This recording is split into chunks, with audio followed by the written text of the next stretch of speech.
Well,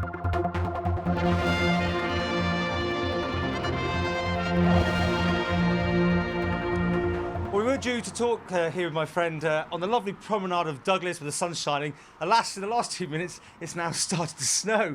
Anyway, David, welcome to the Isle of Wight from the Isle of Wight. Indeed, yes. A small island, not dissimilar to yours, slightly shorter and slightly fatter. And needless to say, slightly more people, 142,000 people, 65,000 homes, but not very different in terms of its nature.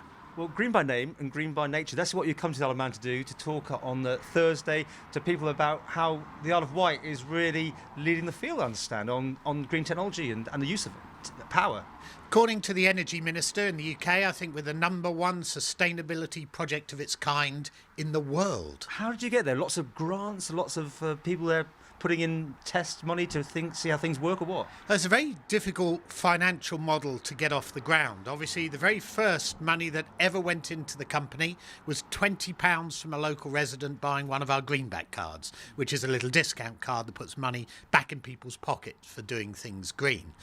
Since then, we formed the Community Interest Company. Out of that, we then raised some 70 partners, including some big names you might recognise, including IBM and the likes of Cable and Wireless and Silver Spring Networks, and they then helped us to get that initial seed funding together to get us underway. But since then we've developed a proper economic model that shows how you can generate energy and you can pay that back to the community where you live. So it's the first site of a pure green economy.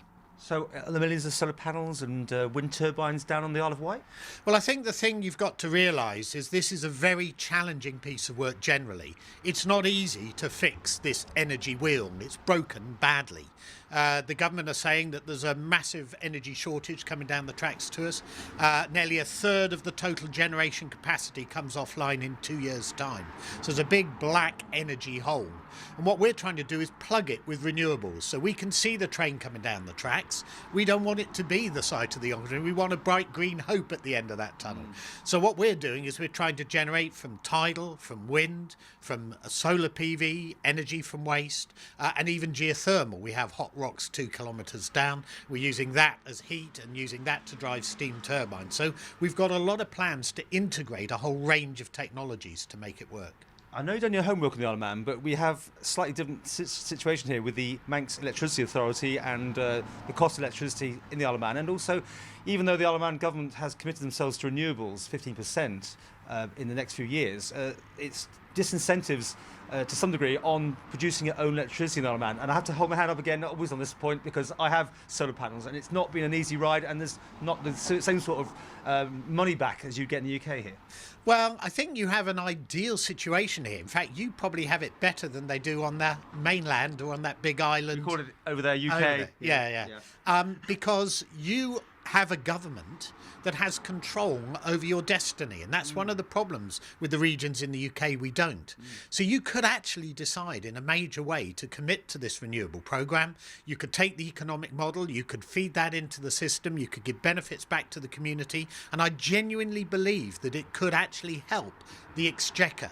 The model that we've got shows that not only after the first couple of years do you start to see a return, but we have the model that will show how we can own our total generation capacity within 10 years and be putting money back into the community in terms of projects as we go. So it'd be really good for the government to get on board with this idea. They've got to see the real potential of it. When they do that, then they'll find that there are enough pound notes in this to keep that green pound on the island and start feeding it back to the people. And I think you might even see that the whole tariff thing might change. You might see people being rewarded for putting the stuff on the roof, because obviously there is an infrastructure impact. You've got it, I've got it. We know it takes a bit of time to put it up. But once it's up there, it can do a remarkable amount of things. The other thing we're going to do is start balancing it off locally. So you generate it locally, you store it, and then you use it locally. That saves on transmission cost, it saves on generation capacity, and we can lower the amount of energy that's used in the home by about 70%. You imagine what that would do to your energy bills. Well, especially we pay a bit more than you do in the UK. Fascinating talk to you today.